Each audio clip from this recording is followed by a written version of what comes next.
I'm gonna take you to the bank, Senator Trent. To the blood bank.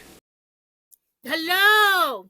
We have one of my most favorite people in the world. She's an actor, she's a writer, she's a director, she's a producer, she's an author, she's a lover of velvet. She, I do like velvet, actually. I knew you would. Yeah, you're right. It's and the lover of everything Egyptian. It is Lynne Newton. Yay! Yay! Hi, everybody. Oh my goodness, Lynne. I like to start it off because to remind myself, but also just to let everyone know is how did we meet? How did we meet? So, a friend of ours, Peter McGlynn. Yes. I worked with Peter on several other projects, film projects, and Peter approached me and said, "Hey, I'm working on this project with Christine Lozano. You know, I play this role, and she's looking for this character, and I think you would be perfect for it." And I said, "Oh, okay." So he gave me your information. I don't remember exactly how it happened, but you and I connected, and we did a couple of meetings just to see, you know, if I was a good fit for the role. And you ended up hiring me for the role, and it was great. And it's everything else is, you know, history. Smooth sailing. That's right. Peter. We love Peter.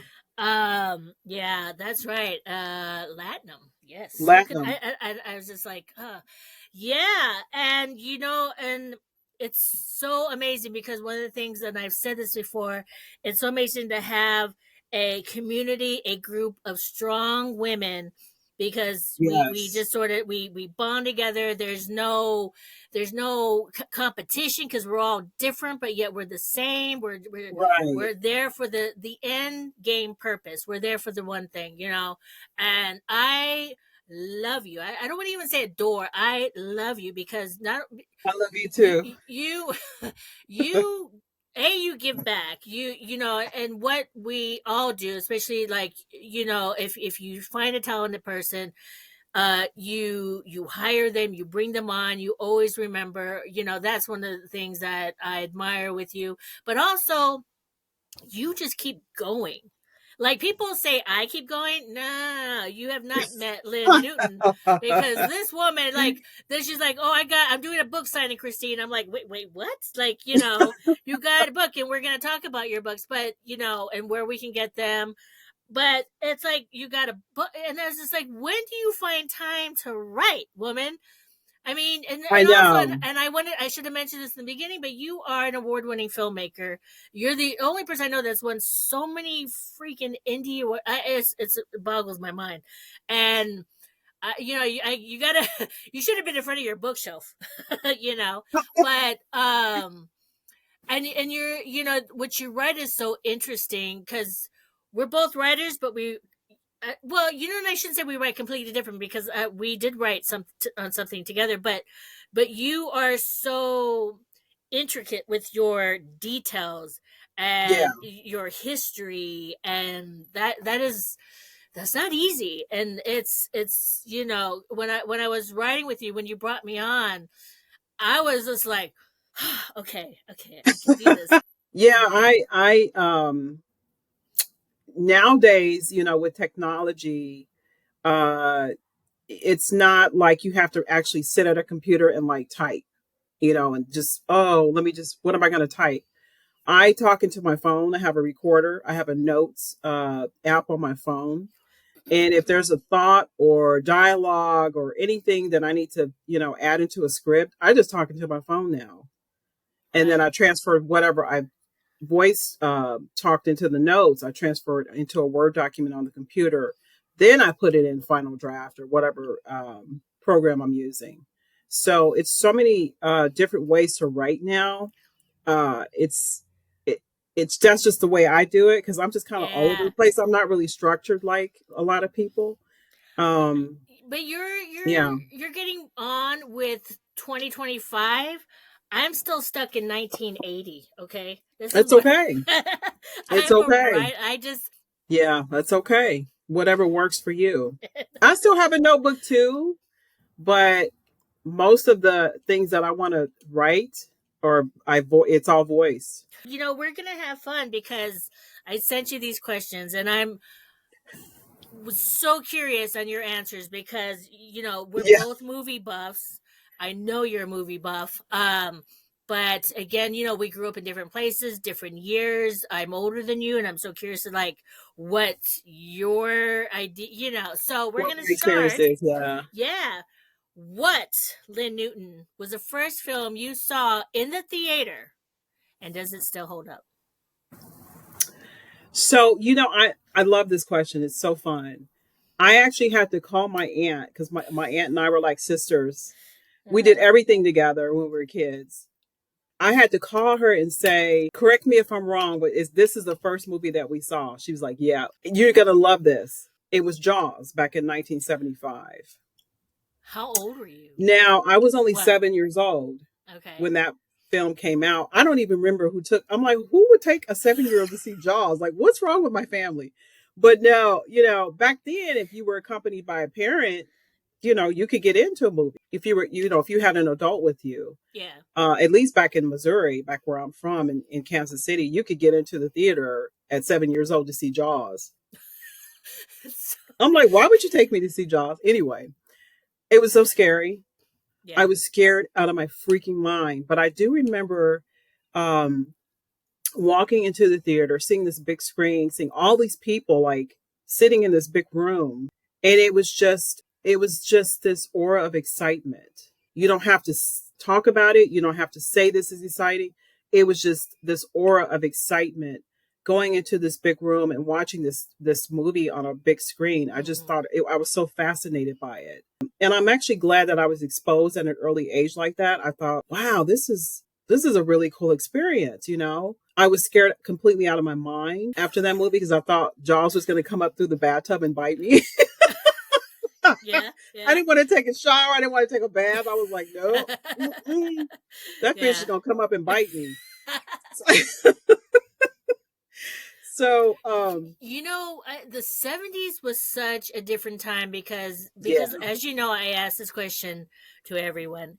And first of all, everyone's had to call their mother, their brother, their sister yeah, because they're like, I don't remember. But not only that, but let me tell you, people's parents or guardians took them to some of the craziest shit. I got Blue Lagoon. I got Coal Miner's Daughter wow, for their first films. And, yeah, we're like, who takes their kid to Coal Miner's Daughter? I know, and you will be excited about it. It's like, I mean, and I even like a know. few of us saw Bambi. That was mine.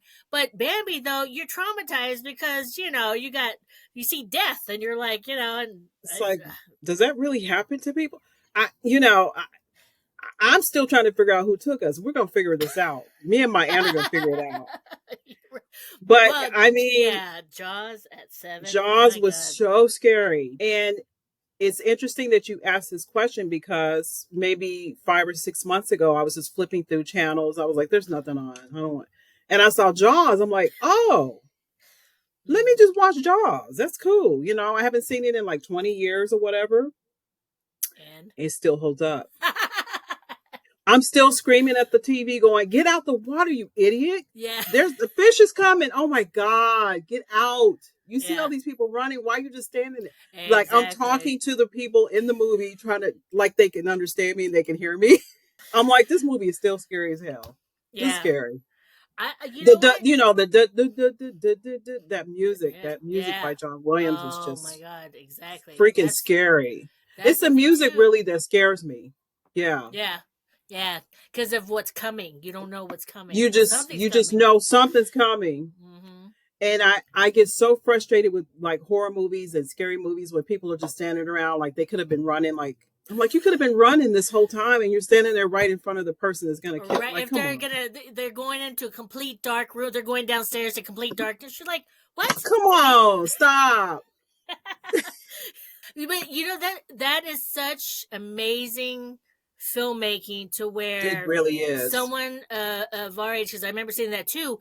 And when I go into the ocean, I don't go Okay, let me tell you something. Like, I don't go below my waist, but after the pandemic, I went a little bit after, and almost like at the tip when they declared it after. But the beaches were still pretty empty, and I remember going and usually just stick my feet in there because the water's so cold. Like around Malibu Right. um, and then I saw they were. I don't know if they were baby sharks or if they were just small sharks, but they were all the way up in the shallow end. And people were like looking because one guy, I was walking this way, and one guy's pointing, and I'm like looking, like, where's he pointing to? And I saw like in the Oh. shallow, so I'm like, fuck that. Oh no. Because there was Mm-mm. no one in the water for so It was so long. empty. They were just like, "What's going on? Where's all the people?" You know. We're hungry, yeah. Yeah. But I love movies where they make you so tense. I want to know this so I want to know this so bad. Lynn, what is a film you love that most people think is shit? This was a hard question. Okay, so this is more, well, they are films. It's not really TV. It's films. Okay, don't hate, don't play or hate. I do like some of Steven Seagal's movies. I'm sorry, I do. I'm sorry. I do. Where's my mother? She's probably watching one right now. She She's watches one probably every. She watches them every afternoon. I walk in, it's like Steven Seagal or Jean Claude Van Damme. I'm not yeah. even lying. I'm not even lying. So Yeah, I did. This is what I really like about Steven Seagal movies. go tell him, Lynn. Tell him. Preach. This is where your face is gonna go up close right now. No, I like it when because he kind of says like one line that's just hilarious throughout every single movie he does. It's awesome. It's so freaking awesome. Oh And he basically this is the line. You tell Guido I'm coming for him. I love it. I love it. I'm sorry. I do. It's awesome. It's so freaking awesome. And the martial arts. No matter what the movie is, there's a guy named Guido in it. There's always a guy named Guido that he's coming after. He's always coming after some guy named Guido. I love it. It's in his contract. It's in his contract that he has to say a line like that. It's awesome. And the martial arts is awesome. He can't lift his legs, Lynn. I mean, Hey, from the waist up. He's still kicking it. He's still doing it. Is he really? He's got some recent movies. Hey, look. Fire Down Below was good. The one with DMX, Exit Wounds. He's got like rappers in some of his movies. It's awesome. Well, it's just so awesome. Yeah. Yeah. He had a movie with DMX in it. I was like, I'm a Steven Seagal fan forever. This is so cool.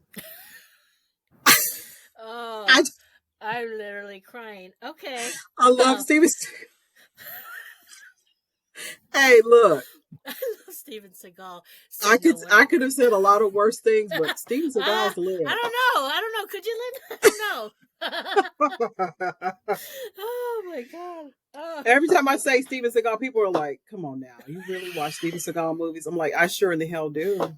But there's one key thing is everyone knows who he is, right? I mean, come on.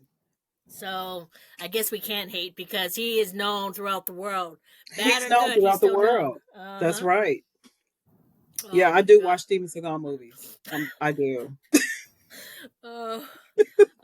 You tell Guido I'm coming for him. I just love that. I love people that have one-liners like that. It's just like, what? How many times you're going to say this line? It's so freaking awesome. Yeah, I like kind of those martial arts, Dolph Lundgren and...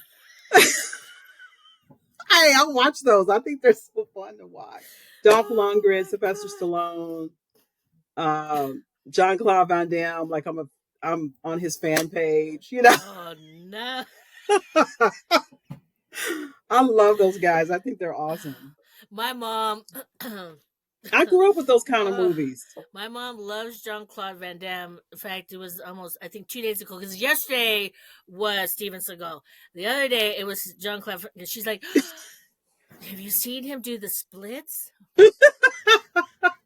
No, Mom, I have not. But it's awesome. It's awesome. Yeah. Oh, my God. We can end the podcast here. That was the most amazing thing. Is that hilarious? I was like, Oh my Christine's gonna god. laugh at this. Laugh, I'm crying. All right. Um well hopefully this is a different answer. It probably is, but oh my god.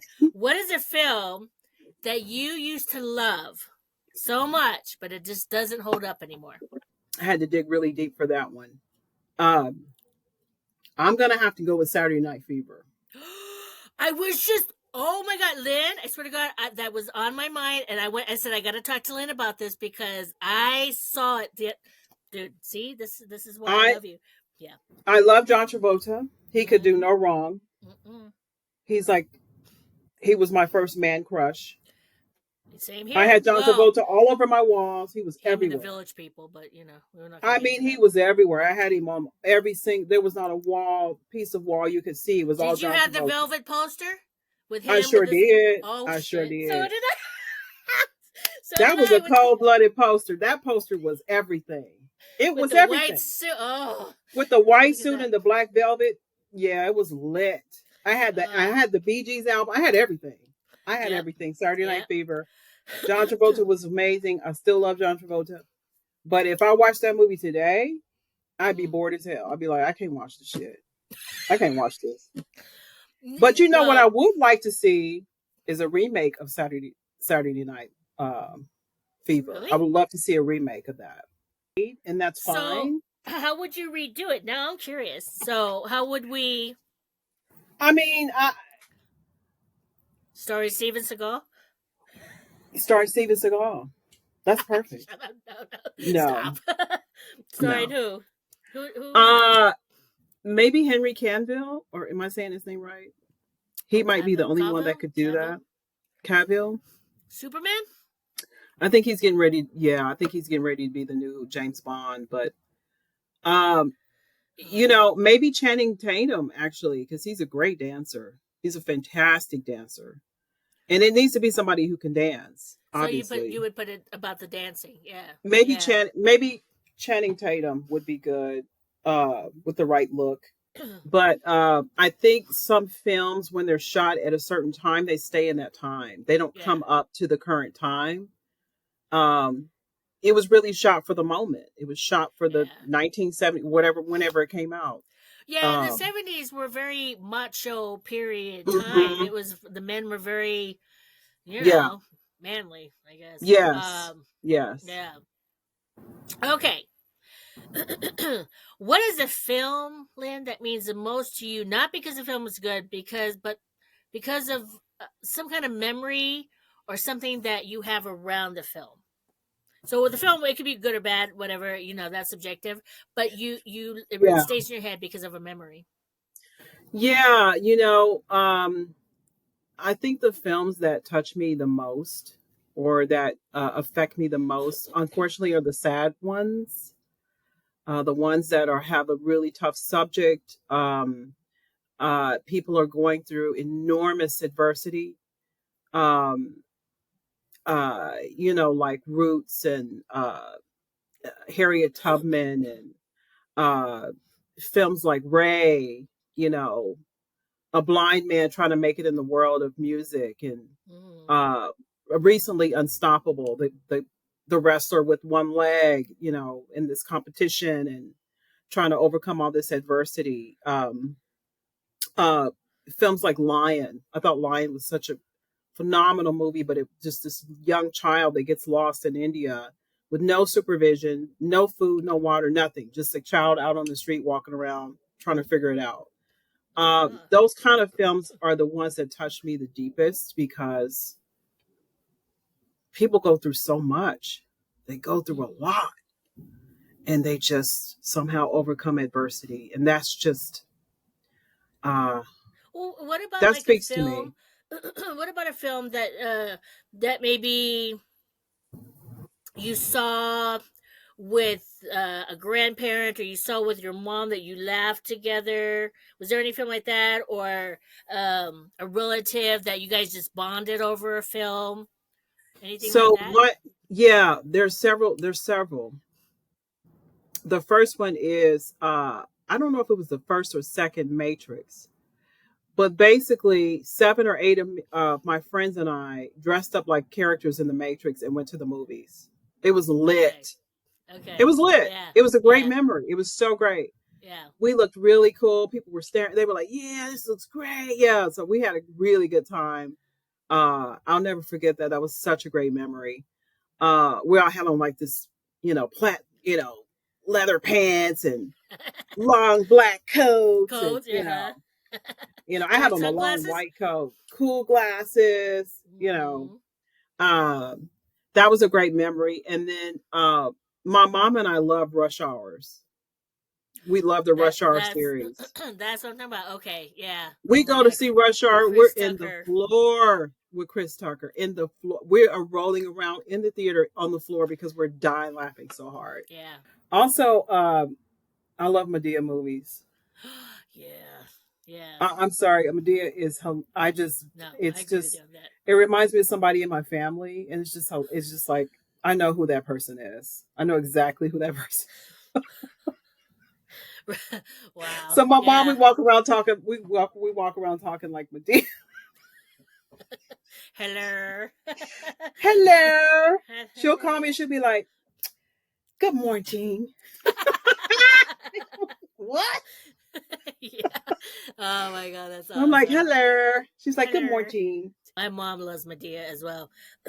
Medea, dude, you need to meet my mother. Have you met my I don't think so. mother? I Man, need to meet your mom. Medea and Steven Seagal, you guys would have a movie night. Wouldn't that be a fun movie to put them in the same movie? Can you imagine? Oh my God, she'd That'd be kick his ass. brilliant. She'd kick his ass. Come on She now. would beat Steven Seagal up, actually. So let's talk about Lynne. What was the first film you wrote? The first film I wrote actually was an Anifreeze. Okay. Wow. Yeah, I How many actually years? I wrote my book first, actually, but the first film I wrote was Anifreeze. How many years has that been going on? That was back in 2000. That started back in 2016, Okay. Yeah.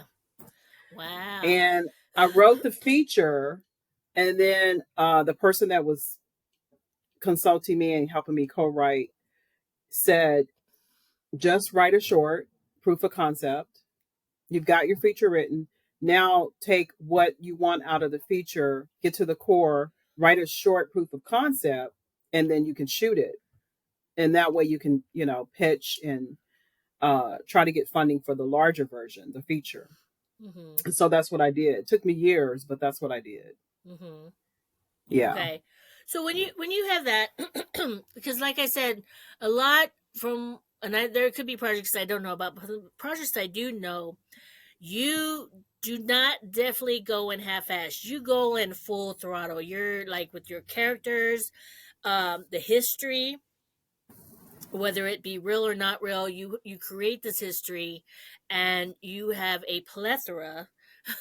Going back to Three Amigos, you have a plethora of characters that each character is so rich and have their own history that I want to know, like from the ones that I do know, what when you write, what especially these type of films, what is your core message? What is it that you're trying to convey? Like when people watch that movie, so like in Ifries, what is the core message there, or the Yeah. emotion that you're trying to evoke? Yeah. I mean, I would have to say, I like to write about individuality, womanhood, heritage. I like to put heritage in my films. I think it's it makes it so much more rich. Mm-hmm. Um, but I think for the most part, I like people to watch a film of mine and say, wow, and I want people to relate to each character. I want people to have a feeling about each person. Like this Mm-hmm. guy's a jerk, or this, I love this woman because she has a lot of empathy, or and I love this person because they remind me of myself, or whatever it is. It's interesting. Yeah, I if I have the characters in my mind, I want to know about those characters even before I write the story, almost. What would you say you're more of a sci-fi writer, thriller writer? How would you categorize your films? Most of your films. I Probably mean, definitely thriller, thriller action. I like to have a fantasy element in most of my projects. okay. Uh-huh. There's always some sort of fantasy element. Yeah. Not necessarily sci-fi, but fantasy for sure. Okay. Where does the fantasy love come from? Where does that where did that start? I mean, I don't know. I guess for me, I grew up watching comedy was a release, watching comedic films like I told you, Spaceballs or Three Yeah, Amigos, or gosh, even TV shows. yeah, Uh, All in the Family, even TV shows that I probably shouldn't have been watching. yeah. Uh, Me you too. know, like Sanford and Son. It just life, but a comedic way. Right. Where did fantasy, like, where did that start for you? Where did you go? Like, I love this. I love. I think honestly, it started with watching cartoons. Oh, okay. I used to watch Super Friends and Justice League and all that stuff when I was a kid. And so I was always fascinated by, these people with these superpowers, and Mm-hmm. how do you convey that they have superpowers? That was always really, really fascinating to me. So I think that's really where it begun. And people don't Yeah. think about that. But Yeah. when I think about it, that's where it really started. That's It's interesting like, because the thing that we wrote it, or that you brought me in on, I see a lot of that. That explains a lot. yeah, Yeah. yeah, I love the fact that you would have characters that have these powers, but they're human to it. And I think yeah. that is so attractive because I'm gonna say, because I did like it, Interview with a Vampire. Okay. Hmm. The reason why so many people like that film is because Brad Pitt, even though he was a vampire, he still had a human quality about him that was still there. Exactly. You know, Exactly. and That's very important when you're writing fantasy, is they have to be relatable. yeah, How do they harness that power? What do they struggle with? There has to be a lot of human elements tied to that character, especially when you're adding a fantasy element. It is important because people watching will go, "Oh wow, he went through a lot to get that power," or he was just born with that power. Like, how did that happen? And when you add that human element, it becomes even more intriguing to people. It's like, yeah, wow, it does. you So let me know, ask you. This might be a hard question, and I was just like, I'm gonna throw questions at her, I can answer but it. No. you're like, no comment.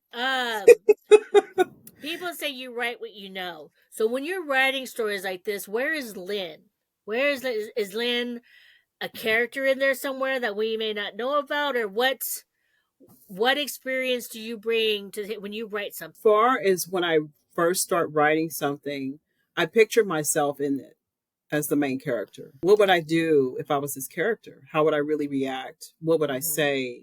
What would be my goal? Who would be around me? Do I have a family around me? Do I just have friends around me? Am I by myself? So I always put myself in it Yeah. so that I can start. That's just to have a starting point.